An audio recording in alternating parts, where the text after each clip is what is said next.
Working the night shift can be lonely. The world sleeps while you're awake, surrounded by silence and shadows. But sometimes, the shadows aren't just in your mind. This is the story of Sarah, a nurse who worked the night shift at a small-town hospital. And what she experienced still haunts her to this day. It was 2 a.m. on a quiet Tuesday. The hospital was almost empty, just a few patients sleeping in their rooms. Sarah was making her rounds, checking vitals and updating charts. But as she walked down the long, dimly lit hallway, she felt it.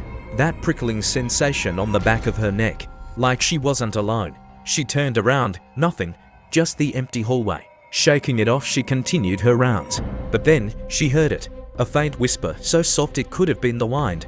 Except there was no wind inside the hospital. The whisper grew louder. It was coming from room 214, a room that had been empty for weeks. Sarah froze. Her instincts screamed at her to walk away, but her duty as a nurse pushed her forward.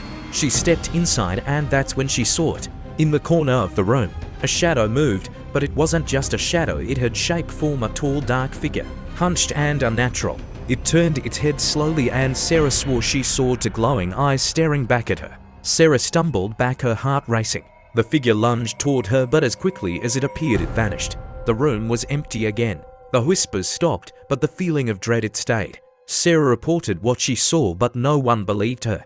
Just fatigue, they said. Night shifts can play tricks on your mind. But Sarah knew what she saw, and she wasn't the only one. Other night shift workers reported strange occurrences, whispers, shadows, and the feeling of being watched. Room 214 was eventually sealed off, but the stories, they never stopped. So, if you ever find yourself working the night shift, remember this: you're not always alone. And sometimes the shadows are more than just tricks of the light. Sleep well if you can.